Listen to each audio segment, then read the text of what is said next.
Welcome you all today on behalf of Kila to the 8th session of this ongoing dialogue series. This dialogue series, which has been thoughtfully crafted to serve as a dynamic platform for real-time global knowledge exchange, aims to stimulate debates on crucial topics that are instrumental in reshaping Kerala's urban landscape. And today's session will be presented to you by the Indian Institute of Space Sciences and Technology, IIST Thiruvananthapuram. And this session aims to discuss the state-of-the-art developments in space technology for serving as the reservoir of place and location-sensitive data and information for potential implementation of place-based collaborative urban governance. As we gather here virtually, we are joined by a very diverse group of experts, practitioners, and concerned citizens. Before we proceed to the main session, I would like to extend a very warm welcome to the secretaries and senior officials from LSTD Planning Kerala, mayors, corporation secretaries, chairpersons, and elected representatives of urban local bodies.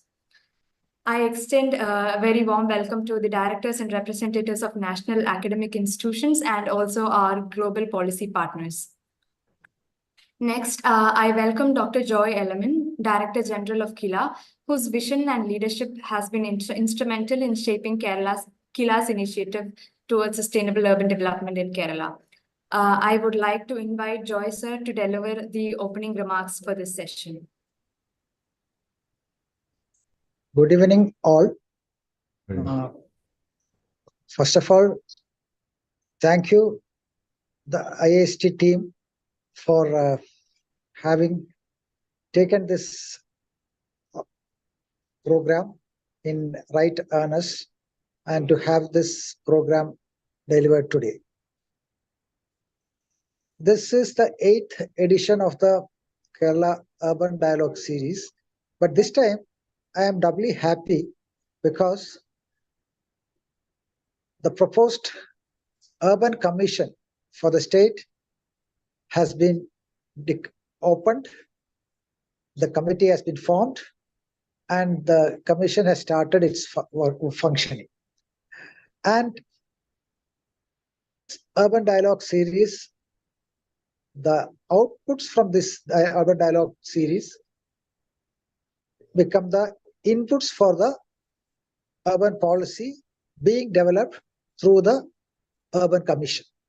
So that way, this time, it is also about all the previous past 7 Urban Dialogue series editions also. All those outputs from there are going to be the inputs for the urban policy. And that way, this becomes a little more serious affair. And we have the right environment for taking all these deliberations forward. And we have been working on different thematic areas, which are all directly and indirectly related to urban governance and development. And this is again a new area which people have not considered that much so far. So that way, most of these initiatives or most of these dialogue series presentations are innovative for a policymaker. And so that way, I look forward to a wonderful session ahead, which are going to, the outputs of which are going to be really useful for the state and overall urban dialogue across the country also. So thank you once again for the IIST team and also for all the participants from various walks of life. Thank you all.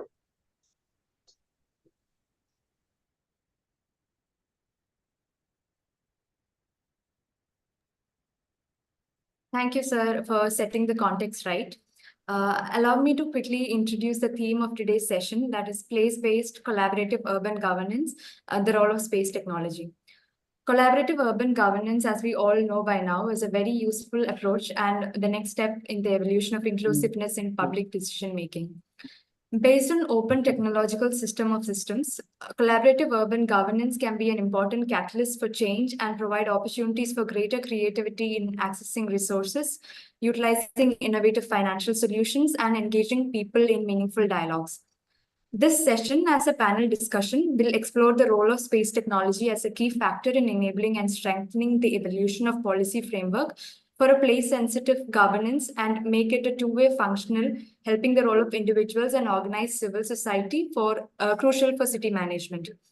Now, I would like to welcome today's guests and panelists. We are very fortunate to have with us today Dr. Kurula Joseph, Registrar and Dean Academics at Indian Institute of Space Science and Technology, Thiruvananthapuram, to share his valuable thoughts and remarks. And joining us as discussants are three esteemed guests who will enrich our discussion with their extensive industry knowledge and first-hand experiences, adding depth and practical insights.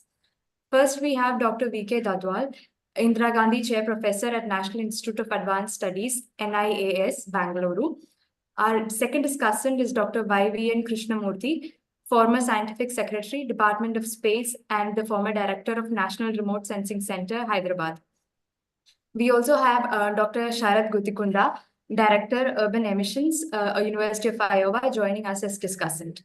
The session today will be moderated by Dr. Ramarao Nidamanuri, Professor and Head of Department of Earth and Space Sciences, IIST. We have planned the session as a panel discussion, which will be followed by a Q&A session. Participants can avail the Zoom chat box or the chat box on our Facebook or YouTube platforms to raise their questions during the session.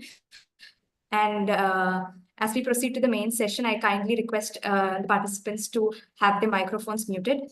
And now I would like to request Dr. Ramarao to take over the session from here. Thank you. Thank you, Ms. Rene, for this introduction. And at the outset, thank you very much for the great opportunity given to IAS to contribute the way in the form of understanding, generating knowledge, and being part of this great initiative of Kerala Urban Dialogue, which is a very innovative way of generating export inputs from different stakeholders and then being part of these policy decisions and policy matters. I really see this one of the beautiful ways of generating things and then becoming part of any policy which is very dynamic and sustainable. Thank you, Kayla, for this opportunity. And at the outset, this has been the initiative part of IST is indebted and greatly led by our stalwarts of the space technology who have contributed immensely to this thing growth as well as the way this space technology has reached to several application domains. Professor V.K. Dadwal sir and Y.V. Krishnamurthy sir and our registrar Dr. Kurula Joseph and the team. So these are the things who have made us to be active part of this thing and will be enhancing the footprints for contribution from IST. I thank you very much for giving this opportunity and joining us. And another very distinct expert is that Dr. Sarath Gutikunda. It has been a while that I have been following the works of Dr. Sarath in the sense something not binded by any institute, but carving out a niche research of its own with driven, which is directly impacting the way these urban things have been happening across the globe, and particularly on the things that matter every day. I'm one of the fascinated readers of the works of Sarath, and I thank you very much for accepting our invitation and going to be sharing wonderful insights of his research on the theme and all the participants and everything. It's a great opportunity for us to have a thorough understanding of the things and put them in the form that is very much useful to the formulation of policies on urban.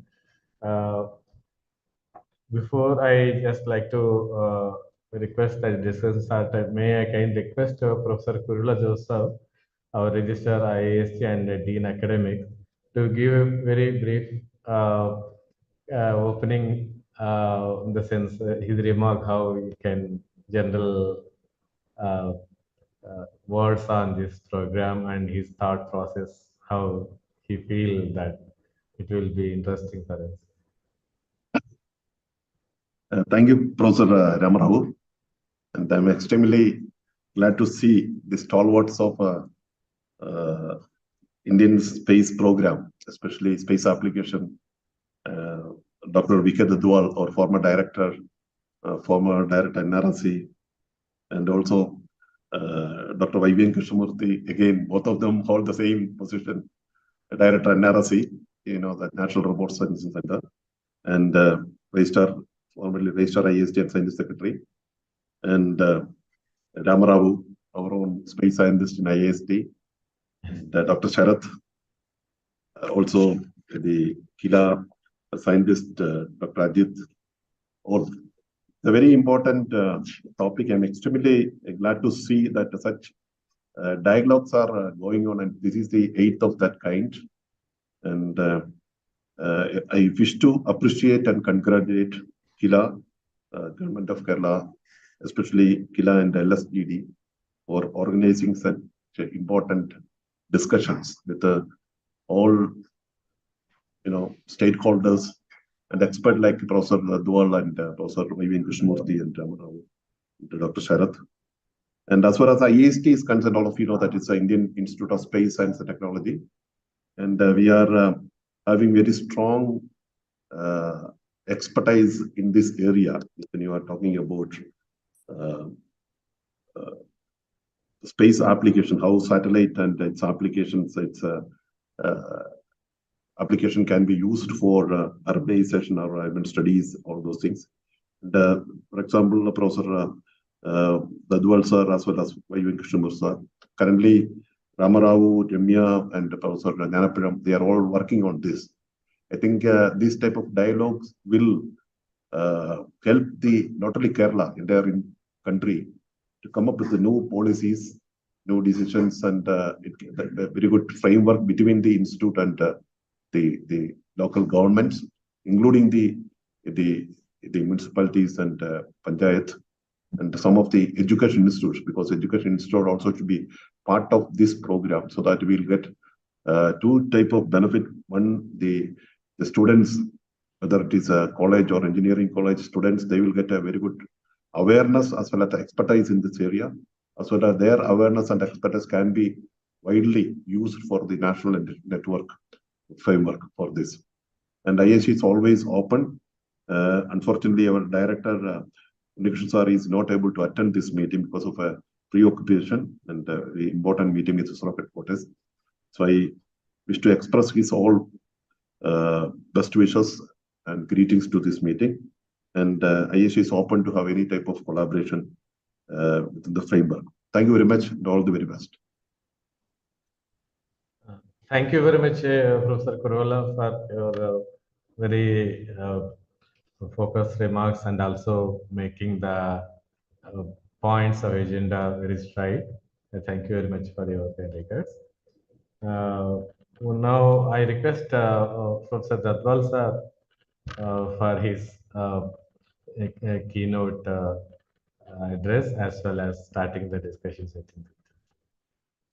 Irene, could you please have a very brief bio of Dr. Dadwal sir? Thank you, Professor Ramarao, Dr. Joy, Dr. Sharath, and my all erstwhile colleagues from IIST. It's a privilege and a very happy occasion to see all of you. I would like to phrase my comments. One, on the historical evolution of use of space technology for urban studies. Two, the current trends. Three, how do we leverage the current new government policies vis-a-vis the expectations and requirements of a collaborative urban space in future. So originally, the satellite data was used either for urban land use, urban sprawl, and then it started getting used for monitoring the implementation of the urban master plans. So basically, the urban master plans, if you see the plan vis-a-vis the actual development, there would be large discrepancies. So midterm evaluation and a iterative process, which always did not lead to very, amicable, good resolution of the challenges. When the spatial resolution became better than 5 meters, the urban transportation infrastructure and the planning for new things like a new ring road, new other type of facilities, and siting the facility became a very important application. And it is at that time, between 2001 and onward, then the Google came first, and then came the OSM, that we actually opened up the locations and name of the urban environment for the common public. But still the common public could not participate because on the receiving side, the governance infrastructure geospatial was not there. But in the last 10 years, 3 things have happened. One is last 2 years, the government has, opened up the geospatial space. So now working on a map, creating a map, sharing a map is now really without any issue. The second important thing is through various schemes of the new master plan, Amrit, etc. 1:4,000 and better urban maps are becoming available.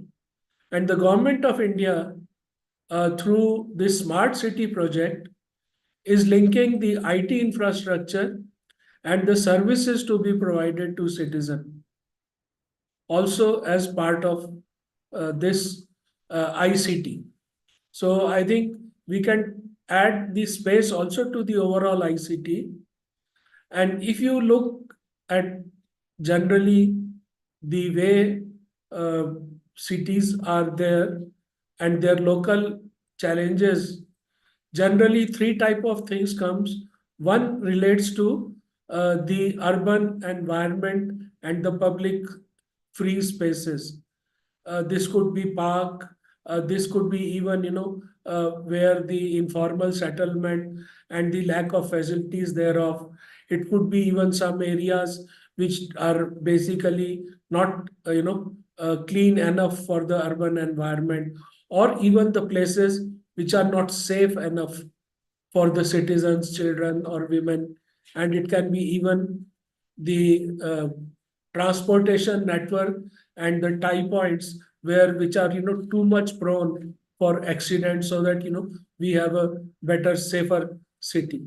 So this has been the one issue.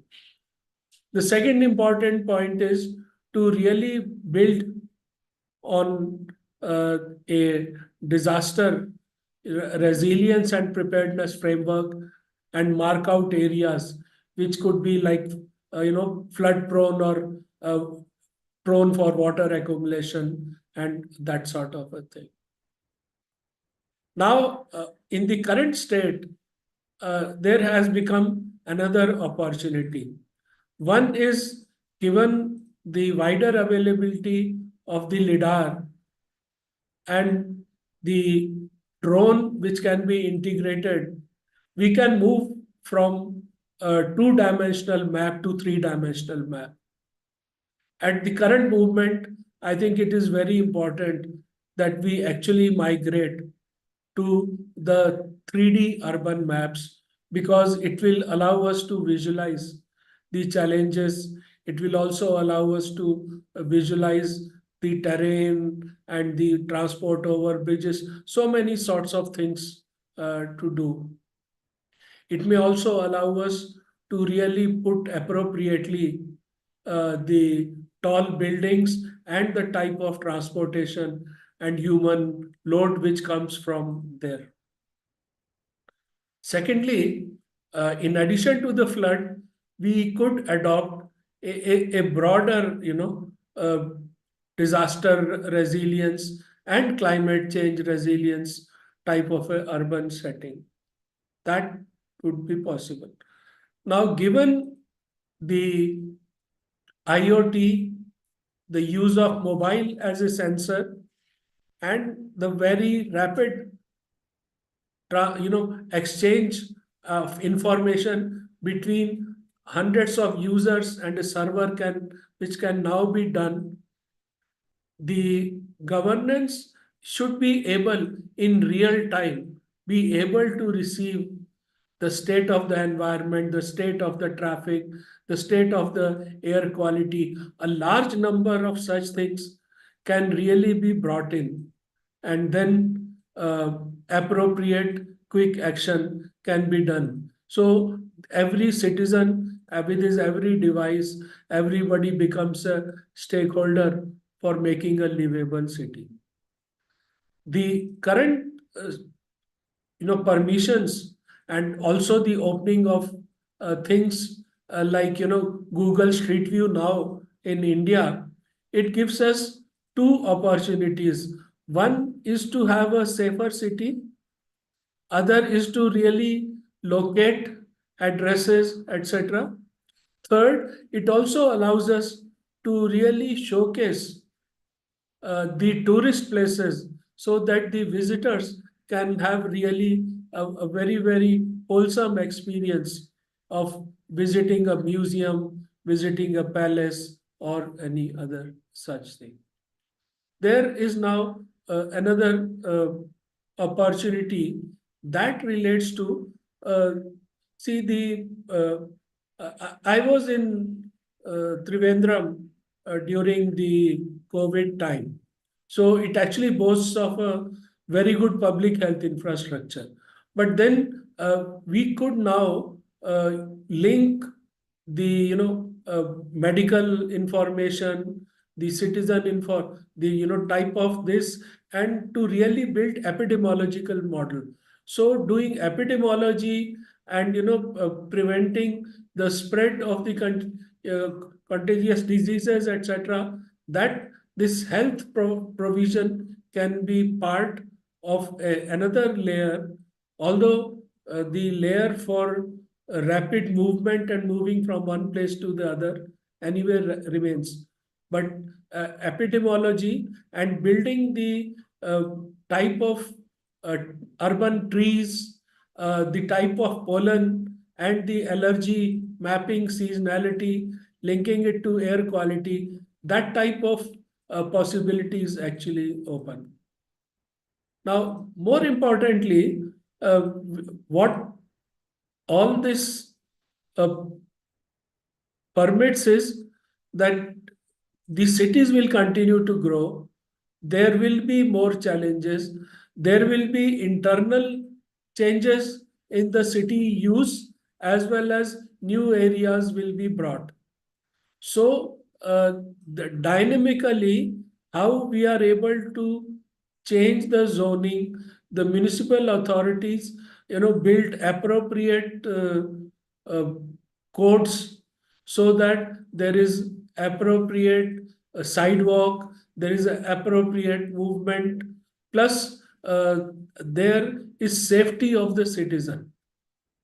So that sort of thing, I think now has really to be brought in.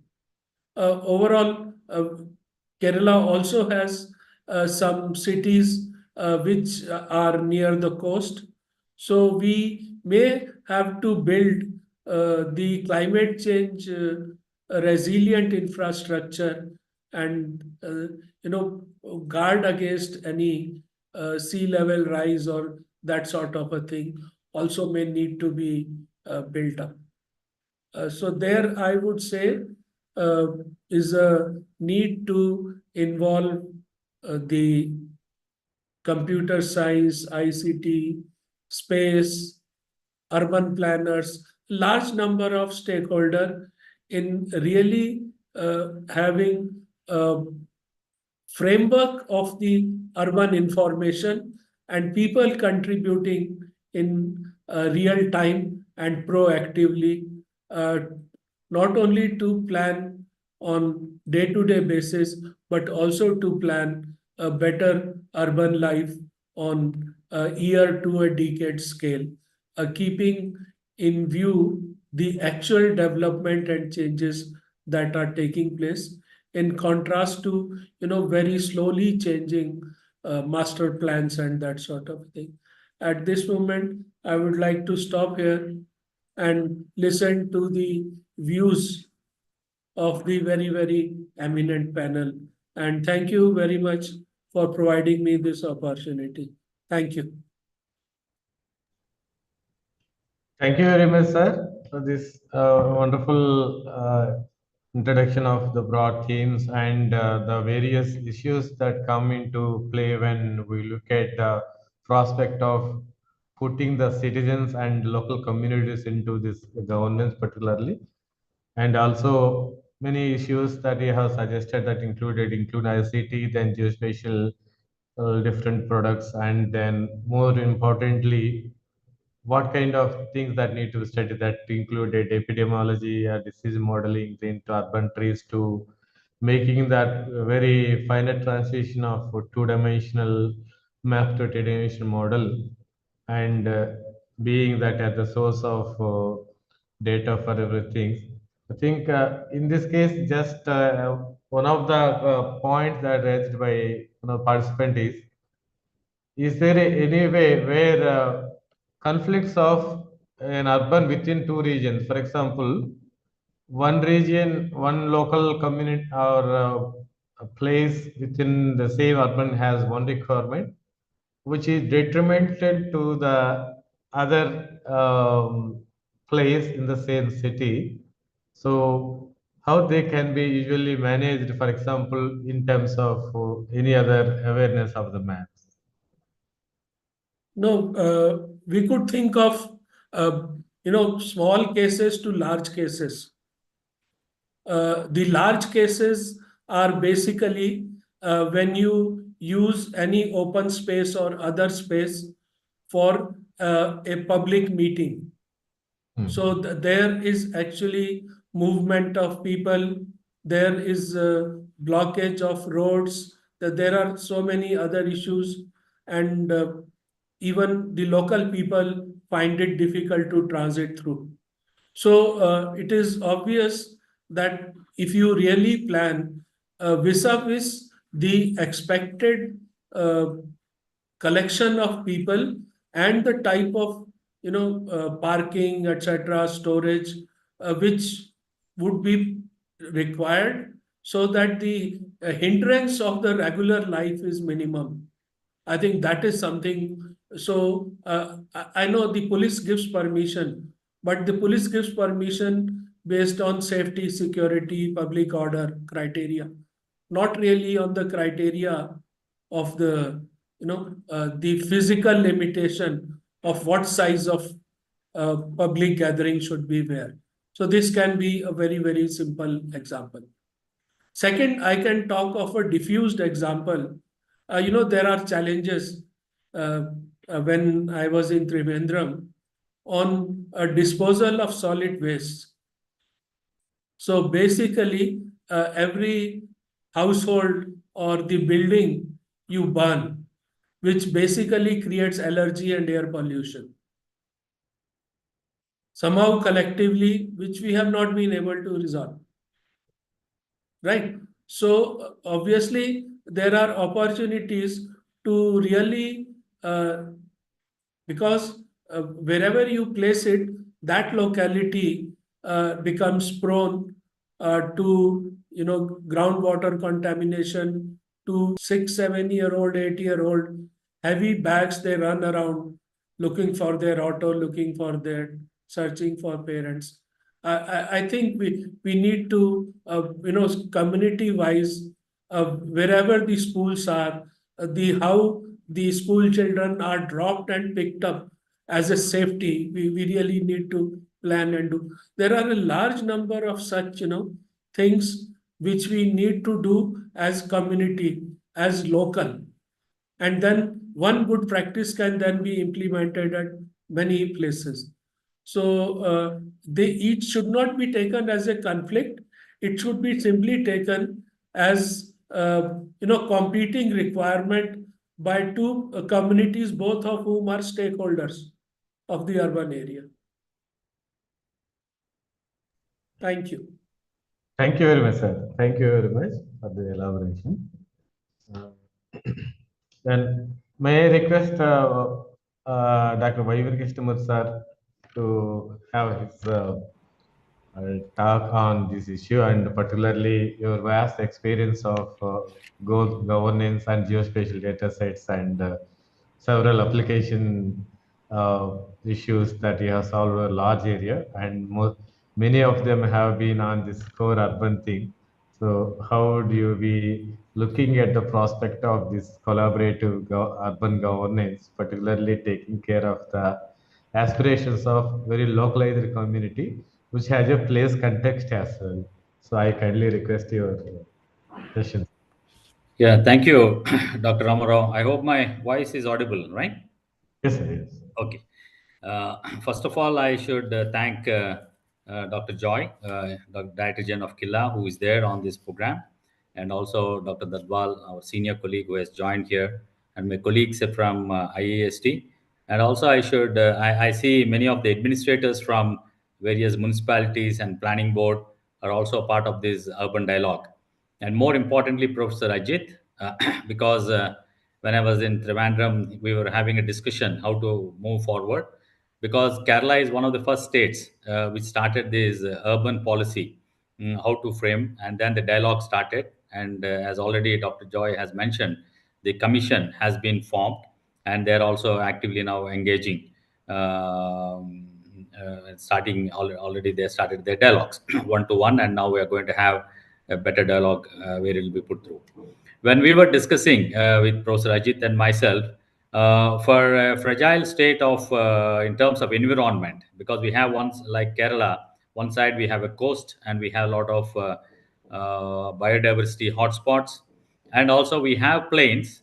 And if you see clearly, we have only revenue villages, something like 1,480 or something like that. Okay, somewhere nearby in the state of Kerala, or else more others are on plantations and other aspects. So it's a something unique landscape, and we are already more than 50% urban population, and then we're going to touch almost another 40 plus is going to be 40% plus is going to be added to this. So the planning, what normally we read and learn in School of Urban Planning and and architecture, which is taught, it will be a little different here when you try to do the place-based urban governance, which you have to make. That's where we have to note that.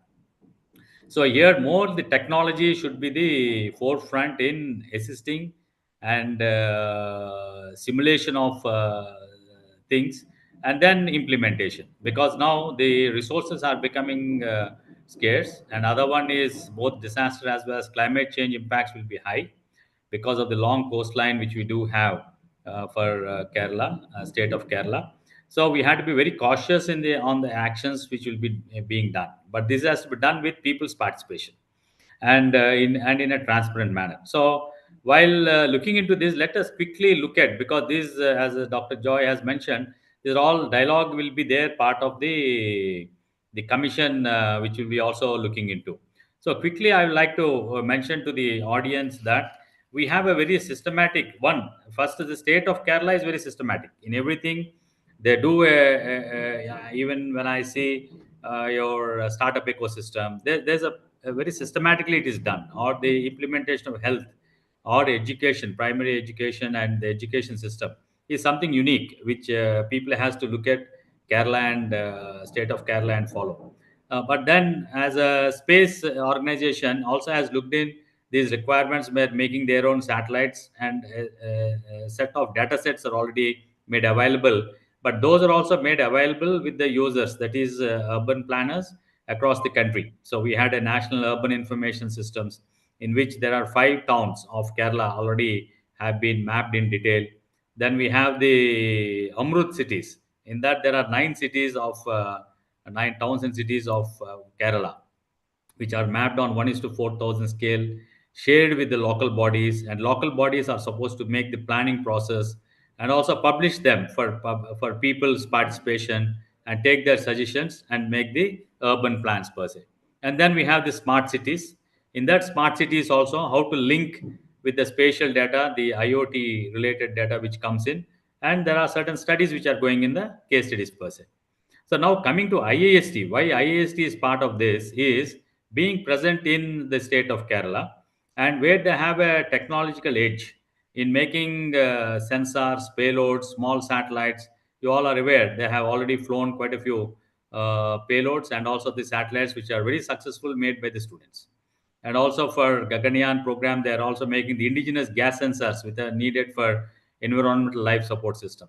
So there are many spin-off these technologies are available for the state of Kerala in our planning process. If at all we need certain things of an IoTs to be made indigenously, the potential is there and within the state, and how we can integrate this and making it a spatial domain which can be processed. As already Dr. Dadwalji has mentioned, most of the data has to be made open because today geospatial data policy makes accessible to all the data generated by various stakeholders for any purpose which is needed for the citizens of this country and the state. And also we have a space policy which also makes more private participation. So it's not only the government, but also the privately operated inputs.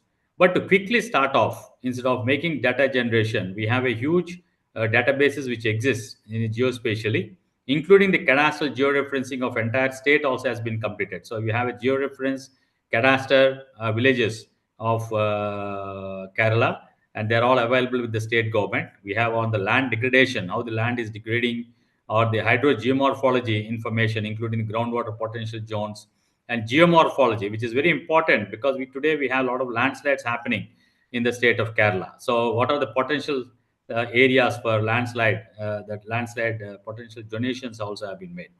And also we have a series of OceanSat series of satellites, which are also giving information on the oceans, on ocean color, sea surface temperature, and also the wind vectors, which also are part of the exercise. We have OceanSat 3 satellite. So these are all the data sets from various sources are available today. Now, what are the additional things which you need to do? Because there are some for the plains, which I was telling, and also you have certain lands which are below sea level. That is something unique for the Kerala, and we have a lot of ecosystems working on it, and we have a lot of plantation crops.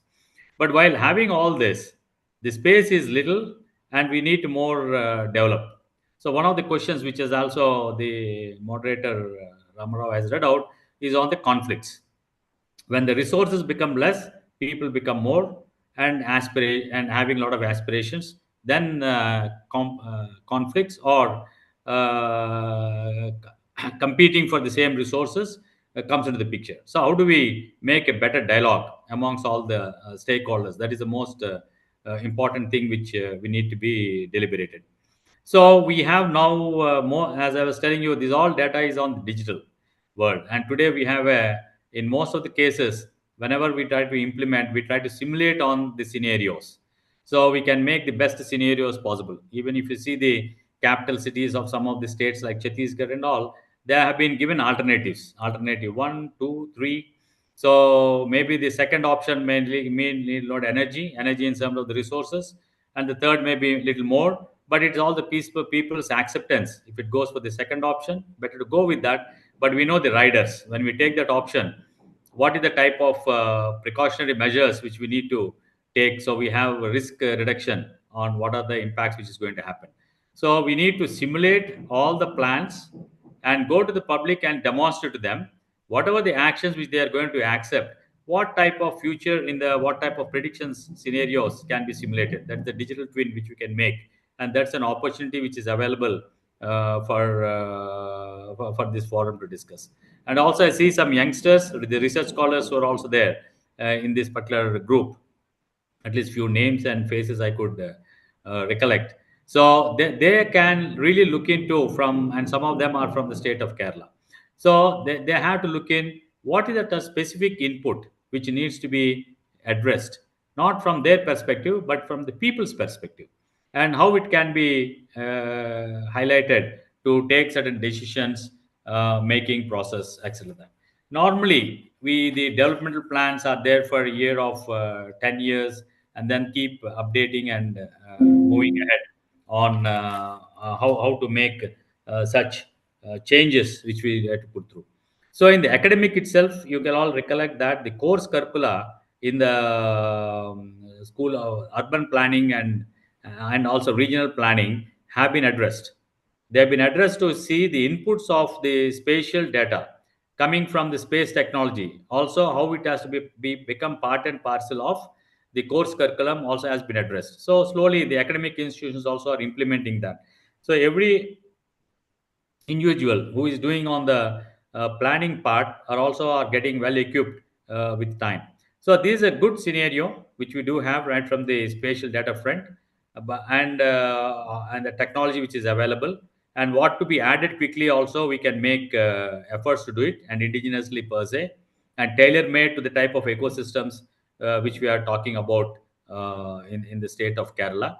And the third is the people are more proactive in the state of Kerala to have discipline and dialogue. That is most positive part of it.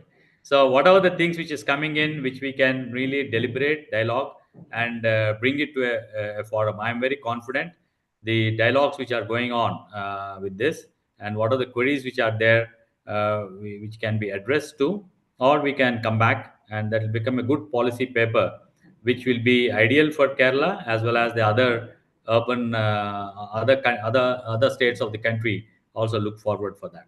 And maybe we can start this dialogue. I thought these few statements I'll make where already what exists, what can be added, what is the potential which exists, and how to the dialogue process will make in a democratic way the type of three-tier administrative system what is available in our country. Thank you. Thank you very much, Professor Krishnamurthy sir. It has been very contextual in the sense, particularly the point that you have mentioned, right from the way the cadastral maps have been and their usage from different contexts, including urban. Certainly is a way forward, as you suggested, making different kinds of technological solution and sensors and making them very localized data aggregators to a much scaled up versions of it, so that at local level data acquisitions and planning, and then scaling up to a large representation thing.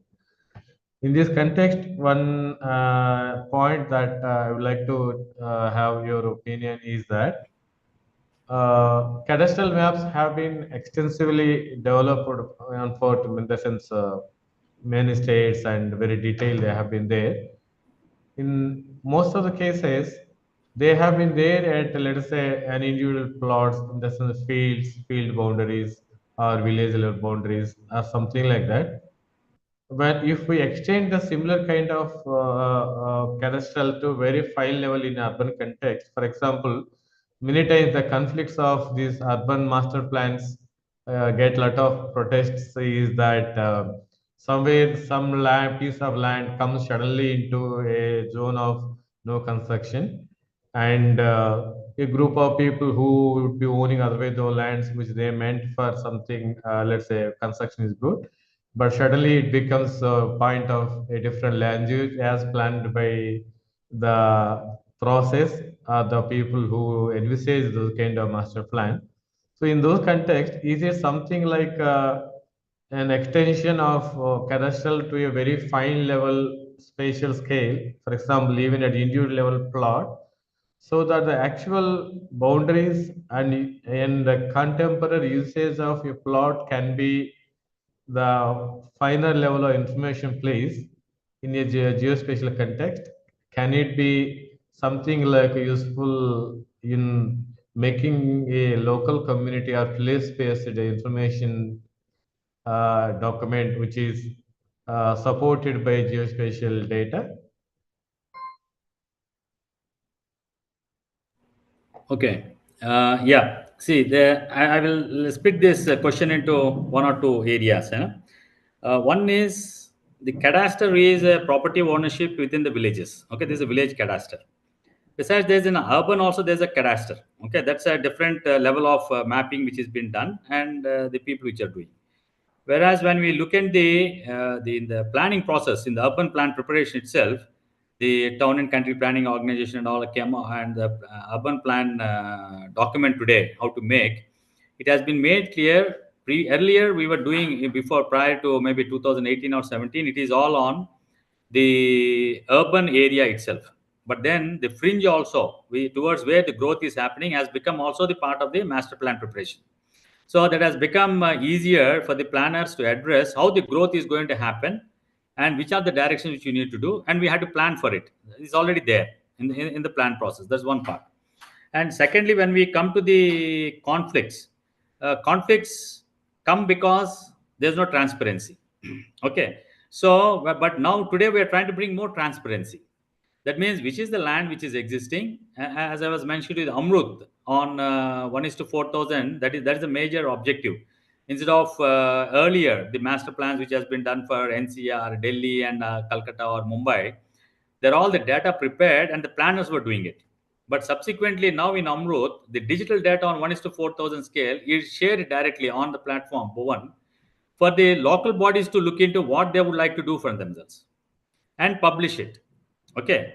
You may ask me, has it happened exactly what we envisaged? May not happen because there is an evolving process. Every of in a democratic system, things evolve with time. But there's a process made. The process has been set. That means the information has to be made open to the local bodies, who in turn share with the people, have a dialogue for themselves, and make a plan. But then you may ask a question that is it environmentally and ecologically stable, whatever the thought process which goes, because everyone would like to have something of their own. So this is where the information which I was telling on the land degradation or hazard zonations which has been made, or how the response of it which will happen. And my 5 years of stay in Trivandrum, I also have seen many things which we not do on a smart city, a pedestrian track, but suddenly it has to be retrieved back because that is all together is becoming a parking place for eateries. Okay, and someone violating a car parking place, someone has a bakery, and there'll be a lot of traffic jams. Okay, see, there are the violations. Okay, this is a system, but people still look at it, and then everyone goes ahead because there are many. I do know many administrators, even the senior officials, has to go along that and they face the problem. But here we are looking at how to improve upon all the such scenarios. That's where we need to, if we do some actions, what is going to cost for each one. If you had to have so many traffic jams, how much of the fuel wastage? See, you have only one state, at least I know there's only one state in the India, when an ambulance goes, everyone gives a right of way. I don't see anywhere people give that. That means we have a discipline. But then if you are able to bring certain process, unless we are disciplined, how we are all collectively going to lose what we do have. If you are able to show those scenarios, definitely people will accept. That is where the dialogue process comes, because everyone will have a lot of expectations and aspirations, and that we have to do it quickly because the things are changing one very fast, either because of we have already known disasters which are there which keep hitting us periodically, and then we are also having climate change which is going to impact us more for the state of Kerala, and putting these placing these two things, whatever process which we want to do for the developmental process, where to preserve, where to conserve, with consensus we should do. There can be another point which will be here is, wherever you need to conserve or preserve something, someone is going to lose. So whoever through development is getting economical benefit, you have to share that economic benefit where you are asking the resources to be conserved and preserved for the betterment of all. That dialogue we have to bring. When we bring that dialogue to a certain extent, then we can see the environment ecology stabilizes and we can go ahead further. Okay, this is where I'll stop here. Thank you very much, sir. So, since things have been really going to get very clear and deeper into the things.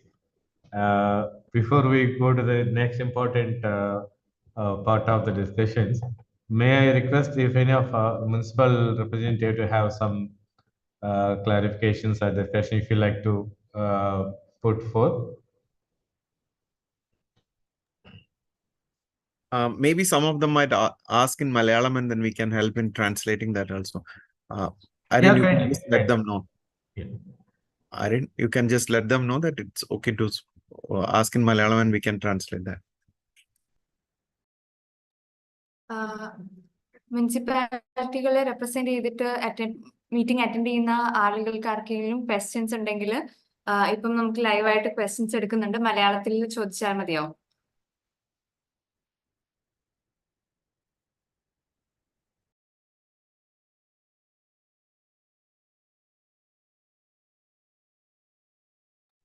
I think you can proceed, and if there are any questions, they will put it in the chat, or we'll probably towards, and we can again offer another opportunity. You may invite the next speaker. Thank you. Thank you. So may I request Dr. Sarath, because this is something also widely influencing both from global to city level to very local level, this air and its quality and other micro environment factors. So I request Dr. Sarath to share his on the sensor talk and also initiative part of this dialogue. Hi, thank you. Thank you for this invitation. Hope all of you can see my slides. Yeah. Wonderful. Okay, thank you. So I'll keep with the theme and continue with the discussion on what kind of resources that are there from space technology that are useful for advancing the science.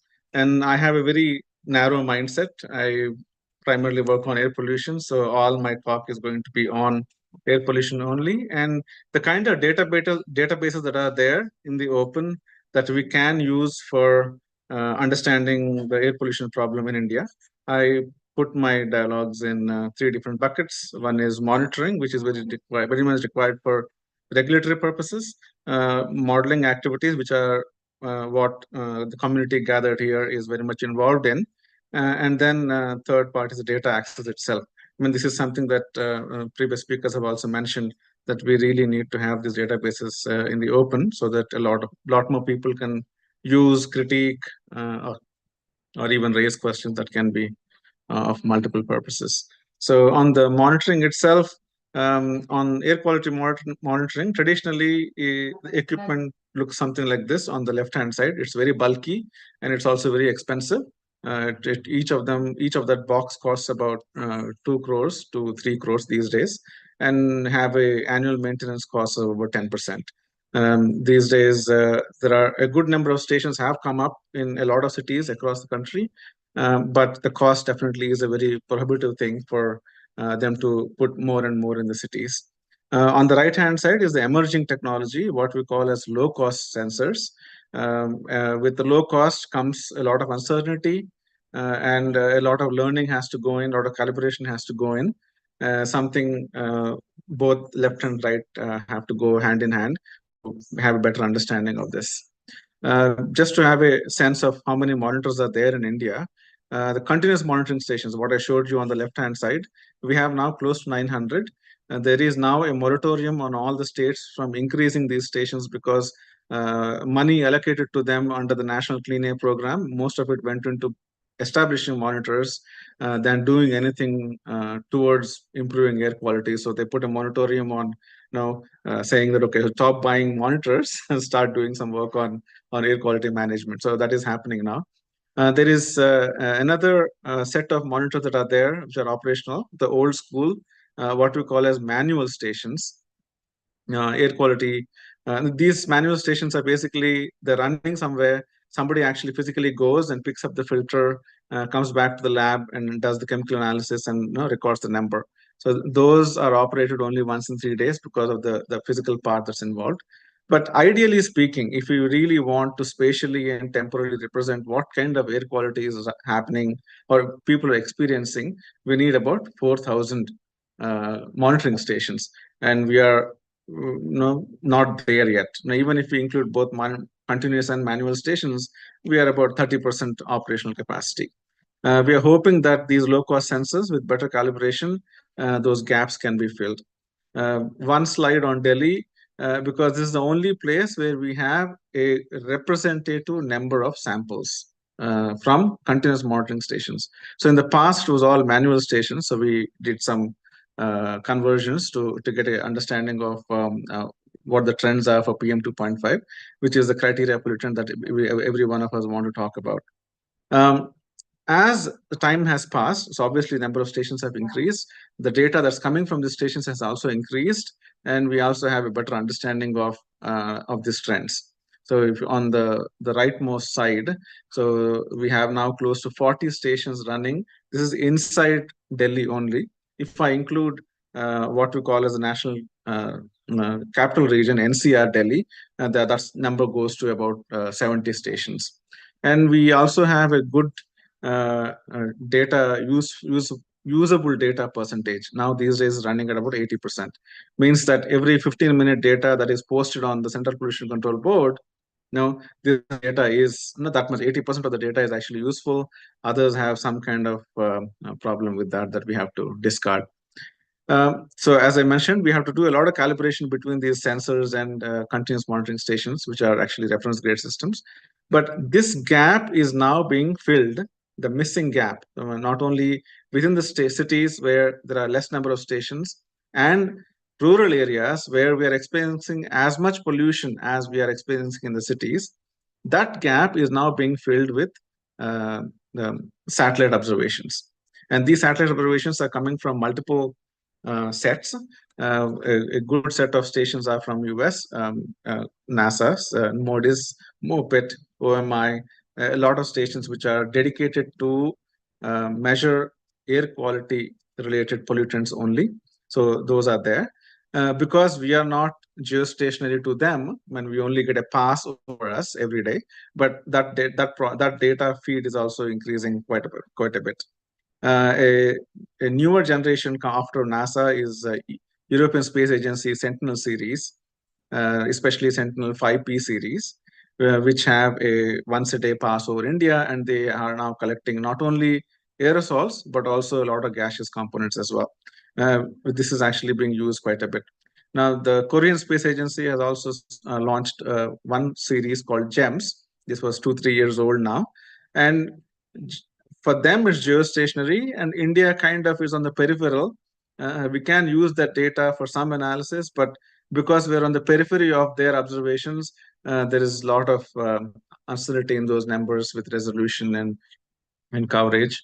So, but it's that some level of information is coming in.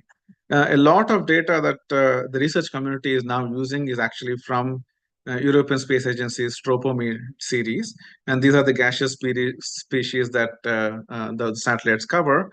And a lot of good information is coming out that can be immediately used. We can understand a lot about what's going on over India just looking at those one-day passes, and can be used for also not only for understanding the pollution trends, but also providing cities with information on even as simple as, look, we have so much pollution, we need to increase the representativeness of ground monitors so we can calibrate both the databases well. So that kind of support is very much possible.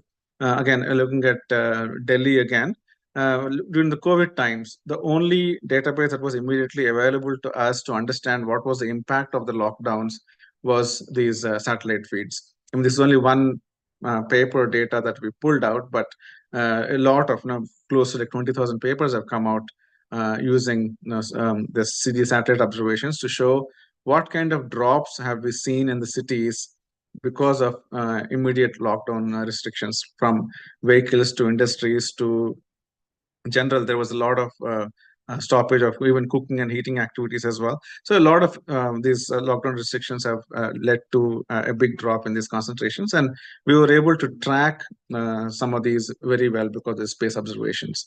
Not so much from the ground observations because of the representativeness, but from these satellite feeds have definitely helped us in putting a story together.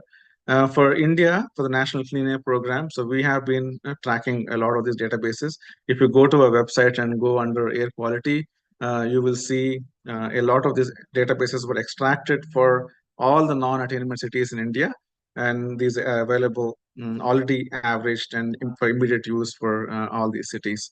So I will encourage you to go and take a look.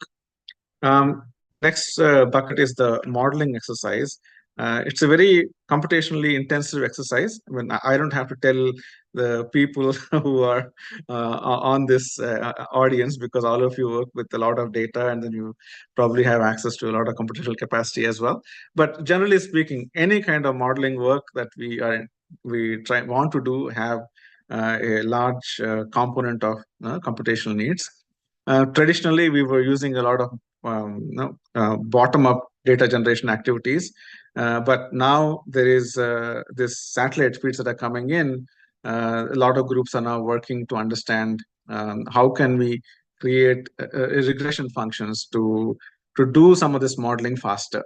Now, if you look at just meteorological modeling, when Indian Meteorological Department puts out a forecast for all of India, that takes almost like 3-4 hours, sometimes even longer, to put out just 1 day's of forecast at a decent resolution. But now the new systems are coming in, which is putting some of these regression functions in place. If you want to call it machine learning, artificial intelligence, all those big words are there. But at the end of the day, it's a simple term is regression functions, and those are really coming into play quite a bit. That's the emerging science. But I think from within India, when we are still very much on the left-hand side, a lot of bottom-up work has to be done still in the cities. I think one of the points that Dr. Murthy has mentioned is we need to understand what's happening on the ground in each of these cities. That's where some of the satellite feeds can actually help. And this is where some of the feeds that are available openly, at least, we are able to track some of that. So this is, again, a summary of air quality data from chemical transport modeling system, but nudged with satellite observations. I mean, this one uses satellite observations from NASA and European Space Agency, both of them. And it gives a great picture of how annually things have deteriorated over India. Now, even in the 90s, the North Indo-Gangetic Plain has been bad. How it got worse over the last 20 years. And if you look at the South, I mean, even compared to North, it is still nice, but things have definitely increased in a category, a shade worse compared to what it was in the late 90s. So all this we were able to track and build these long-term stories only because of this nudging capability with satellite observations. So in the past, we were only doing bottom-up analysis, but with the availability of open access to the satellite feeds, we were able to better understand, better correlate to some of the on-ground activities and build a story, not only for as a block, India as a block, but state by state, district by district, or city by city. We are able to tell stories. As I mentioned, the meteorological modeling system is huge. A lot of satellite feeds are coming in that can be immediately used to understand what will be the meteorology for the next 3 days at a very high resolution, and how is that going to impact air quality also on a very short-term basis. So this is a air quality forecasting system we have operational since 2016. We provide not only meteorological forecast for next 3 days, but also for every district, what will be the air quality in the next 3 days. So this is a program where we are actually tracking as much information as possible from some of the ground systems, but also from the satellite feeds to do some of this nudging to understand the trends, and then you forecast it for the next 3 days. And there is some calibration and learning involved. I won't go into a lot of those details, but I'm happy to expand on that as we go along. Kerala is always nice. This is a forecast that came out yesterday for today. I mean, on the website, you will have it for the next 3 days. And generally speaking, Kerala is always nice. So, but the mix of sources that contribute to the air quality in each of these districts slightly changes. You do have some contribution coming from the power plants, some heating, cooking and heating activities. Some industries are there along the coast. You do have some global contributions, which is dust coming from the Middle East or any other shipping activities which are outside the our modeling domain, which are coming in. That's there. Being a coast, you have a lot of sea salt. I mean, right now the sea salt contribution is very little, but during the summertime, this blue portion actually jumps up quite a bit when you have a lot of sea salt coming in. So we are able to track and use a lot of this in the modeling activities, and then we make this information public. So now the last part is the data access itself. Traditionally speaking, a lot of papers, when we had to go through a lot of the printed material and digitize that and build a lot of these useful databases, but now we can do it much faster. We can use a lot of these online resources, even cloud systems where we can store a lot of information on the cloud itself. We don't have to download anything, and we can process that for regular, daily, even hourly updates on each of these.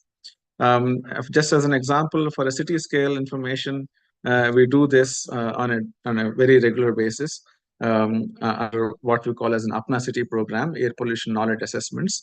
For this, we track a lot of information for each of these cities, and we put together a very simple data sheet for city authorities to immediately use. This is a simple pamphlet, one-page pamphlet for Thiruvananthapuram.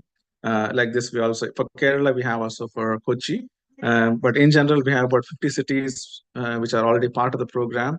And as part of this, a lot of information actually goes into the system. Just to give you a flavor of what kind of information is there. Earlier, somebody mentioned about OpenStreetMaps. It's a great resource. We do get calls for saying, can I have road maps from my city airshed? It's very hard for people to go to these databases, download, because these are large files, and process them, because you need some algorithms to process that and use. So what we do is, for cities, we designate airsheds, and for each of those airshed, we grab whatever information is available. We put it online on our website, where you click on the city and you download the shape file for that airshed or KML file or any of that. And we also do some calculations on, for if this is the box for your city, what kind of air capacity do you need to address your air quality issues? And not all these cities are operating so many of these monitors, but this is the recommended number of monitors based on CPCB's own thumb rules. Now we provide this information and cities can actually use it. We also use a lot of the satellite imagery to understand what's happening within the city. And we use that for as proxies for spatially allocating the emissions, or to understand what kind of emission sources are we missing. For example, this is a freight hub just outside the Mumbai's port. It's close to 1 square kilometer area where a lot of cargo is brought in or redistributed between the trucks and then goes out. Very dusty area, the 1 kilometer of area. And as you can see from the satellite image, you can count how many trucks are there. Any given day, 5,000 trucks pass through that narrow box, and a lot of emissions actually happen. The port itself is close to like 6 square kilometers, and then you can imagine what kind of vehicle exhaust and other activities that are happening in that.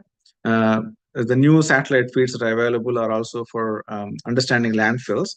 The GHG stats, they are using methane emissions as a proxy to understand where these landfills are. I mean, this landfill everybody knows in Mumbai, it's a huge landfill, but there are a lot of unofficial landfills which are not on the paper, and satellite images that can actually be used, especially when there are fires like this, we can track them. Or if the methane emission landfills themselves are higher in any of these feeds, we can track them and use them. Each of these dots here are brick kilns. This is not a big problem in Kerala or South India, but in Indo-Gangetic Plain is a huge issue. Each of those dots, they make close to 20,000 bricks a day in the non-monsoon months, and they contribute a lot. Outside Bombay, brick kilns are not as organized as the ones in the Indo-Gangetic Plain. They are actually called what we call as a clamp style. All of South India, moving away from Chennai, they're all clamp style brick kilns like these. We'll find them a lot. Even outside Kochi, you have some of these. Another thing, this is a quarry. I mean, again, very unofficial, but if you go to the quarry, a lot of rock crushing is happening. All of these are running on diesel gensets. Our old trucks, decommissioned trucks, they're used for a lot of these activities. A lot of emissions come in. I mean, these are some of the things that we can't track with going through official records. The only way we are able to track this is because of satellite imagery. Now, you take a city, you draw an airshed, and you start mapping, what kind of sources are there that could be immediately affecting the city's air quality. So a lot of these methodologies, databases, we have created and posted them on our website. Please go take a look. I'll be happy to continue this discussion. But basically, I want to give you a flavor of what kind of data is available and how space technology is being used for addressing some of these data gaps in air quality management. Thank you. Thank you very much, Dr. Sarath. It's been something can always feel is connect every time. And just looking forward in this particular context, one point to consider is that how would we be, in the sense, a local community can contribute, for example, any way of an IoT sensor which can be operating in a street near locality can be part of these monitoring stations. Sorry. Yeah, that definitely is an option. I think a lot of citizen groups are actually active. I know one in Kochi who's doing that. Just mapping sources has been a big boon. So, for example, where are the unpaved roads? Where are these unofficial waste burning activities that are happening across the city? Now, if you're going around, you map, you click that point, and then send it to a central database. It gets uploaded. In that respect, I think OSM, the OpenStreetMaps, they've been doing a lot of hackathons on this issue, and they collate that information, and then people like us can take it from there. But generally speaking, yeah, the citizen science has been a big boon in terms of making some of these layers a lot more accessible, especially through OpenStreetMaps and hackathons in the cities. Nice. As a kind of, for example, policy, what would you be thinking the most important in the sense tool or opportunity for the community to engage themselves, both from the point of contributing to the management of, let's say, some of the environmental things, as well as to see if they are being affected by something that happens somewhere in the city? How do you be in this? What is the thing that you feel very important to consider in policy evolution in regard to urban governance? Especially in the governance cycle, making data open and in the form that everybody can understand has been the biggest policy instrument that we were able to use. Just as an example, we have close to 200 qualified power plants in India. The regulations were very weak for a long time, and a report that we published in 2013 got floored in the parliament, led to a standing committee, and then that led to a new set of regulations for all the qualified power plants. But that path was not through a public interest litigation. That path was through dissemination of information to as many people as possible, not only officials, but also to the public groups as well. So in that respect, if we are able to pass on data, even if we're talking about a small community, let them know what kind of sources are there and what they can do about those sources, how to address those sources. I think they will push and ask for action on top. Very much. Thank you, Dr. Sarath. We will have, if any questions from the participants, if you like to have some query, anything. Okay, can I just ask one question? Maybe Professor Dadwal or Krishnamurthy sir, one of them might be able to. It's much more related to the hyperlocal data. My question is like this. So it's a highly informationalized society, Kerala, hyper-informationalized society, particularly with urbanization. There's a lot of disaggregated spatial data also. And now every day, every moment, people are generating, because we all use apps, we use a lot of digital devices. So the digital imprints across space is quite diverse as well as rich. Just curious to know from, because there's an opportunity to talk to both of you, how we can use this, particularly with the support of the spatial technology, for improving the planning and also improving our responses during disasters. Is there a way that we can effectively integrate this unstructured high volume data, which is available all around the space, with spatial technology, and can we improve our local governance? Yeah. So there is an opportunity, but the challenge is when a person clicks a photograph and sends or shares on such a platform, 2-3 issues come. One is the light condition. 2 is the orientation. And third, this picture is like a 3D captured in 2D. So you can't really register on a 2D image. So the first thing which I was trying to suggest, in fact, China has already done all their urban GIS is 3D GIS. So if you have a photograph which has, let us say, a part of road, pavement, and a building, if you get any tie point, it will have 3 different elevation and the aspect.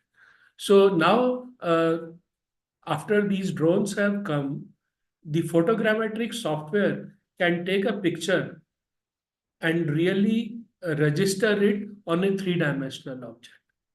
So, but still it is a paid software. I don't know whether IIST has, I think they were trying to procure. So, but there could be some open source solution. Yes. So if we can, basically 2 important technologies are there.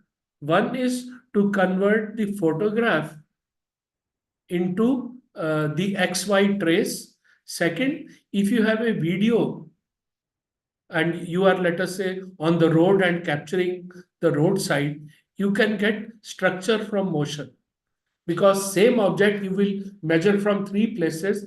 If you register, you can get structure of that. So these 2 software actually are available. So now what we need is, we need a sort of a public service where any such picture comes, it is not kept raw. It is basically registered and then ordered in some sequence, seasonal or latest or something. Once that is available, then on the day of disaster or anything, you really have a usable product. Because on the flood, you really need to find out where are all the basements, right? Like this, then when there are buildings, suppose there is any fire, the fire station can find out nearby what exactly is stored and what are the type of buildings nearby. So it is possible to use, but there has to be a pre-processing and a larger access. Technically, and it is feasible, but who will fund and man it actually is the Right, sir. Thank you for that. It to make it as a public service. So just to respond to your feedback and advice also. So we have, I mean, this is something which is known to all of you who have been leading this discourse in the country. We are again going back to the original idea of having an urban observatory for the states. There is one thing which is also part of the mandate of the Urban Commission, which Dr. Krishnamurthy is also a member, to look at the all these kind of data and help the government to have a system wherein it can be used for improving the local planning, make it much more agile. And certainly, I think with IIST support, we can possibly try to get this system running. under one grant from the KFW, there is some set of studies, feasibility study we are trying to do. And probably towards the end of the year, we will be able to kind of secure some funding from the government to institutionalize, but much more direct and expert advice in shaping this will be helpful. Thank you. One thing, if I may suggest, under this national supercomputing and other missions, some of the computer time may be available free for this type of public service.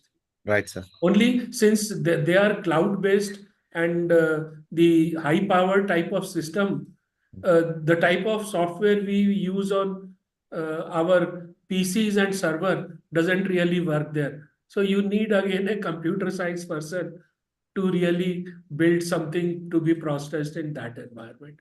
I think Dr. Sarath he has raised a hand. I think he also wants to respond. No, I completely agree with what you said, but I have a little extension of that comment. And this is pertinent to air quality management field, but I'm sure it's relevant for other fields as well. When we have the tools, we have the data, like for example, the satellite feeds that are coming in, a lot of things available, but we lack people who can use it. No, I think that's where the biggest gap comes in. When we talk about these hyper-local applications, but then hyper-local applications done by one or two people. The training part is very much missing. And then if we get down to the ground and get 10 people and train them, we end up in actually getting them to use those tools and make sense of what's working and what's not working. I think this is where I think we need some institutionalization of how to use these tools also. Then we deploy them en masse to either at the extreme events or even for regularly for data collection activities. I think the training program, short-term training programs or institutionalized training programs, those really need to increase along with access to data. Yeah, I fully endorse your suggestion. I think. Thank you. Yeah, Professor Ajit, if I had to, there's an excellent idea, but then see, when you don't have any data is good. Okay, because when you have a disasters or any other thing, any information, we should accept it. Okay, it may be calibrated, not calibrated, but it gives you certain draw some lines. But then the training part of it cannot be only for people. We have to start with the students itself. Students because 9th, 10th, 11th standard itself, we have to start telling them what is that which is there and what can happen. Because they are the best people to decide by the time to come to the graduation itself, what is available. And if that is not attended to, why I was telling you is predictive tools to show the simulations. If these actions continuously to happen for a certain time, what is the type of implications, and who are going to live there, what is that they're going to suffer or benefit? Either of things should be clear to them. So and from where the sources of the data comes and how authenticity of it are put through, then they will take a call. Okay, that is the type of scenarios we had to build. And these 3D models, for example, even whatever comes from with a mobile, there are softwares made by students themselves called Trivum. You can download that app, make 3, 4, 5 facets, and you can build your building blocks and put it on the satellite and drop itself. So there are simpler tools. There are LiDAR, which is more expensive, and then maintenance of it. Anything expensive, today we have money. Okay, we are thinking that we can buy everything. But then when we don't have resources, we should have the simplest tools which are there in our hands also, how to facilitate things happen. So both ends we have to keep through. So entire thing will happen for people to dialogue and decide for themselves what future they would like to have. Yep. Thank you, sir. Kerala, I think under the Sarva Shiksha Abhiyan, there were schools which were establishing weather labs. So I think I don't know the exact number, but this was a proposal last year. The SSK Sarva Shiksha Kerala was planning to establish weather labs, and students from geography and related subjects could experiment a bit with they could also generate some local weather data. And interestingly, this was done by students in Brazil a few years back. and all of them, as you said, they learned the nuances and they also kind of moved forward in going further into scientific professions. So we can look at some of those prospects, and we will certainly need much more direct engagement with IIST in doing that. Our strength is to amplify these evidences to the local governments and help them to be much more context driven. But we will also need some kind of support in building this strength within Kila. So, yeah. Yeah, that's I think wonderful insight, Professor Rajiv. So in this context, I just like to share my understanding with you from, as Dr. Sarath and Vivian sir and those sir suggested, most important thing is having data and manpower. If we look at the context of this urban and particularly within the community level, there is no stable manpower or some person who would be able to ensure certain kind of data flow both from citizens as well as to the citizens, even though that would have facilitated easily. So how about having a kind of a structured training to most of these village offices? For example, in Kerala, the concept is revenue villages and their working has been very systematic, though they handle quite different kinds of data sets and linking the availability of, let's say, very localized infrastructure and insights of, like, as you said, weather labs and school students training. And if there is a way where some of these offices have been regularly updated with, and if the common people who are within that neighborhood are sure that they can pass on some sort of important spatial data to the people so that they can update within the relevant sections, and that can form part of any decisions that can come in future. So will it not be more effective in the sense more geospatially data wise, how to generate the data, in what format it will be more useful, and also to take the decisions within the local context. So what I also cited that identifying some sort of in every sub-ward level or council level warriors, data volunteers, which can have some sort of awareness campaigns done to the citizens who would be able to provide the data in the form that is amenable to form a stable geospatial database and can be part of the any other decision making that goes into policy. Yeah, sure. Thank you. That's a good suggestion. We can move towards that.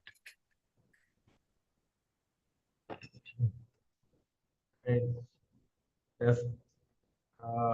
Other colleagues and participants here, any suggestions or something like your opinions, feelings we have?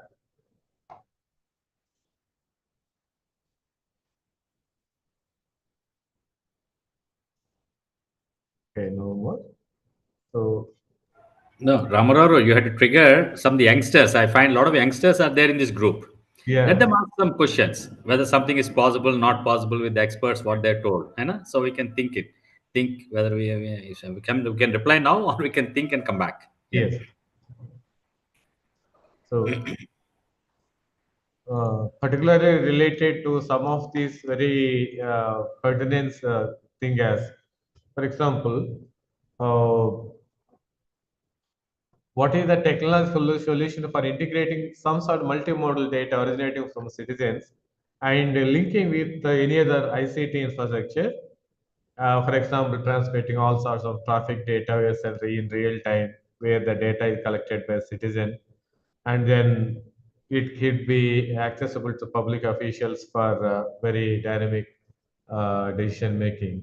Such kind of platform, technological two-way data flow platform is also one of the things that that was suggested by some of the participants in the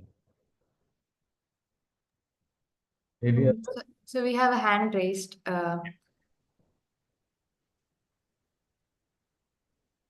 Yeah, hello. Can Yep. you hear me? Yeah, please. Okay, actually, Continue. just before I ask the question, you already answered it actually. Uh, because I was going to ask about OpenStreetMap and citizen generated data in the form of bottom of sort of like data that is generated from people. So OpenStreetMap being an option, being an example of open source data that is coming from ground up. So my question was, there is this question of public data and then the platform economies like Google Maps, for example, that are having ownership of a lot of personal data. So between these OpenStreetMap style and Google Map, how does the space sort of like these technologies from space into the downwards, how do they deal with these two kind of ecosystems? One is OpenStreetMap style open data, and then there is the corporate or platform economy. Sorry, these platform companies like Google that are generating data. So how do you work with these two? Can I quickly answer this? Not answer this. I'm going to have a example. At least in the air quality work, we find them very complementary. So I'll give a very strict example as well. Like in OpenStreetMaps, for example, you take all the road network, and it basically tells you where are the highways, where the secondary roads, where the feeder roads, where the arterial roads. So it gives you a hierarchy of roads that you can use as a proxy for, let's say, where the trucks are going to be. When most of the trucks are going to be on the highways, and all the feeder roads and the arterial roads, when you will have a lot of traffic from motorcycles and cars. So you can use that as a proxy for allocating some of this information. But when we then go up to Google Maps, one, it is not a free service, it's a paid service. As far as the road network is concerned, that will be the same. I mean, they're not going to invent any new roads in their maps. Roads exactly will be the same. But a new level of information that we can get from those kind of platforms is, let's say, vehicle speeds. So, when you put in a request saying that I want to go from point A to point B, the Google Map tells you, okay, it's going to take you 40 minutes, and this is the path you will take, and these are the bottlenecks. There will be some construction activity here, or there will be some congestion here, and you're going to waste 5 minutes or 10 minutes and things like that. So it'll give you a split of that information. So if you're actually paying for that API call, they will actually has a lot of information as a shape file that can be used, not only the road line, but also the speed information, the distance information, the brakes information. That can be used as another level of proxy. But only big difference is on the OpenStreetMaps, you have the road network, which is free.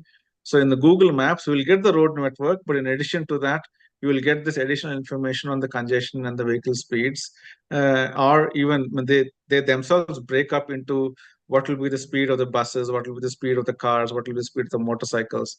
All that information can actually be used by both urban planners and also by the transport planners. So that's the additional information that you'll get for paying for that API call. So at least we feel that they are two complementary services, and can be used. I think for educational purposes, at least when universities ask for these API services, you will get a good amount of credits that can be used for playing with this information. When we managed to get some of that information, at least for cities like Thiruvananthapuram and all, we pulled the speed information for about 2 weeks.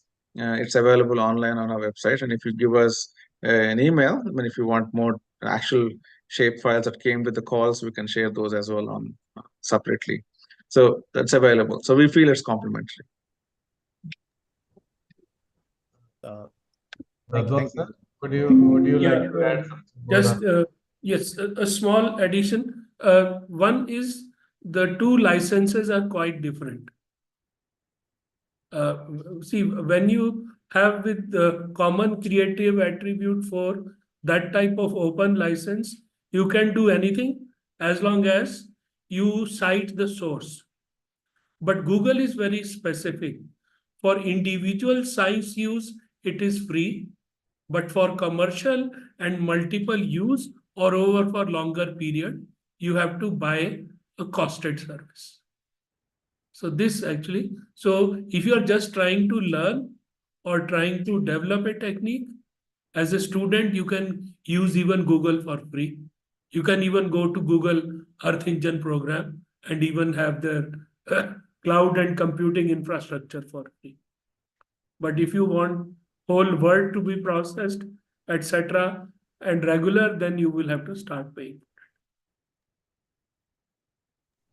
Most of the satellite extract information that I showed in the presentation was all done for free using Google Earth Engine facilities. So when it's there, you can do a lot of stuff for free actually. It's a wonderful. Krishna sir, would you like to add something more in that regard? No, it's fine. See, it's complementary. See, the basic question is whether we have two data sources. How do we still agree upon and then go ahead? If I understood correctly. Yes, both are complementing information, but finally, what is that we want to do is what we have to look into. Then the second is there are so many sources now. As I told you on Bowen, all the data sets on a spatial like groundwater, landslides, anything you name on the thematic is available. And that data sets are also available with the state governments. So the government of Kerala, all those data sets available. And then you have digital elevation models, which we need very much for the state of Kerala because of our undulations. But final ones, we need to go for LiDAR related. But acceptance of the people information has become a forefront. Even in the new IMD, decision support system, which is going to come in, is going to accept the people's feedback in whichever language or whichever symbol. If someone is not able to type something, there's a lead given, so they can give a threshold-based input back into the system, and that is going to be accepted. So the structured, unstructured doesn't really now hinder with the new technological things which has happened. That's where I was telling, any information comes at a particular point of time, becomes an added tool, both for people who are supposed to model and guide, or the people who are receiving the information, and their feedback becomes, today the feedback mechanism is not so efficiently get into the system. Unless we get into the feedback, then only the dialogue comes in, and then only we can make a better democratic way of whatever we are speaking, where people has to accept or not. And so we also had to become more open and more accessible to people, so how they can take it further. Okay, that's my view. And today, any information which comes in any format, we are able to synchronize on it. But how to accept it and then make it forward is up to us. Okay. Thank you. Professor Aziz sir, would you actually, you have been in the sense the provoking point for us to think of this, place-based and collaborative urban governance. So, would you like to share with us what kind of geospatial inputs that you feel very much essential in ensuring this kind of very community participated based governance? Okay, thank you, Professor Raman. So the concern that we have is we are flooded with a lot of data, but we are not able to kind of structure it and use it for improving the spatial intelligence in our communities. So we had two massive floods in 2018 and 19, and that has taught us certain lessons, but obviously we haven't still established a robust system where we can safeguard lives. We also are not able to communicate this information in an anticipatory manner. Okay, there are certain patterns and people need to be prepared for that. So we are still in the conflict mode. We have not been able to establish a proactive governance system where the geospatial intelligence of that location is available for citizens. It's available in an effective manner for the local governments to kind of act accordingly. There is a new version of master plan which is being attempted in Kerala, which is called risk informed master planning. Now, master plans could never be prepared without estimating the risks. Only thing the planning system as well as the people who are involved is realizing that risk itself is dynamic, and so itself you will have to have systems to understand how this is changing, how the impact of the risk is changing on society. Particularly, we are densely populated, we are also aging fast, so dependent population, they will be able to they will be required to get a lot of assistance. So governing such kind of a society, when it's on the it's on a bullet train to urbanization, we are told that we are going to be about 93% urban by 2035. So in this scenario, we will certainly need to kind of have very localized data systems. So maybe local data partnerships, something like Dr. Sharath was mentioning, this kind of open data, how we harness that and make our local governments ready for using that intelligence, equip citizens so that they are able to kind of understand this. If we don't collaborate with the government, if we don't participate in the planning process, we are going to make our life miserable, and also the cost is going to be highly it is going to be quite a significant cost. So the effort that we are trying to do at this point is to shift this into a much more agile local government, particularly the urban ones. And we will, just having some technology doesn't help us. We will need people, as all of you were mentioning, that we'll need people to understand, decode this technology, use it effectively, communicate in real time, and also make it much more part of the day-to-day lifestyle.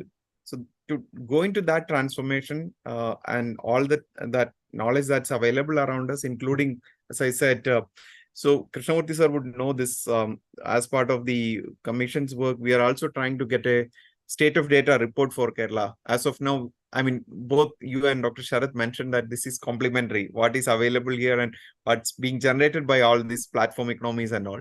So we don't know what kind of data is there. The interoperationality of this data is not known. And so we want to kind of get a sense what kind of data is getting generated here, and how do we able to put that together into a common framework, what kind of incentivization will be required for the aggregator to share that data with the government for public good. So these are some of the questions we are trying to address. But as we progress in our deliberation, I think we will find out some more clearer answers. Yeah, I think that's a wonderful summarization of the thing that we should be expecting and making a contribution towards that. And as our mentor suggested, as Krishnamurthy sir and as well, sir, this has been the same in this agenda that we should be contributing to the efforts of Keela and in making one of the very well-informed decision policy making regarding urban governance, and the contributions that are expected from IST, we would be ready to be part of it with it, and we will derive our guidance and things as have been here, and I'm really thankful to all of you, sir. So over to you, Arina. Thank you. Yeah, before that, if you permit, I'll just make one statement. Though Dr. Unnikrishnan Nair could not participate, in fact, he himself wanted IIST also to be partner of this dialogue. Because when I told that technology is the one which actually makes a difference when we have such a Kerala, which is a bio reserves, many which is there, which only can make an input for our better dialogue and a process where we have an proper urban plans and put through. So he's very keen, ISTB, to be part of this dialogue, and whatever comes in, and the chairman ISRO also is aware of our activities and our commission. So the support we will get through, not only from, as Dr. Sharath was mentioning, the space related, if something space related input which is needed, maybe we can make a payload from IIST too, and we can fly.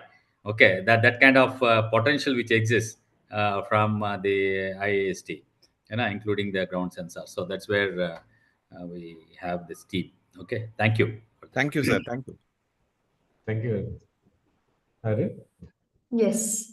So thank you all for engaging in this very insightful discussion. Thanks to Dr. V.K. Dadwal sir, Dr. Krishnamurthy sir, and Dr. Sharad sir for their very interesting presentations. And special thanks to Professor Ramarao sir for effectively moderating today's discussion. And all of your valuable contributions have significantly deepened our understanding of the diverse challenges and opportunities associated with incorporating space technology to advance collaborative urban governance. So with that, I think we can conclude this very fruitful session of the dialogue series. Thank you all, and thanks to all the participants as well.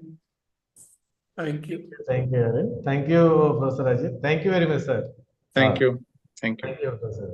Thank you very much, sir. Thank you all the participants. Thank you, sir. Thank you very much, Arun. It has been, really, you both have taken maximum task. I troubled Professor Ajit a lot, and I again apologize for Not a problem, sir. And thank you very much, sir. Customer sir has been really, the way I delivered support, everything has been, sir has been the source of it. And I owe all a great thing to sir. Thank you very much, sir. Thank you. Thank you very much, sir. Will be fine. I will make sure that things settle. Thank you. Thank you. Hello.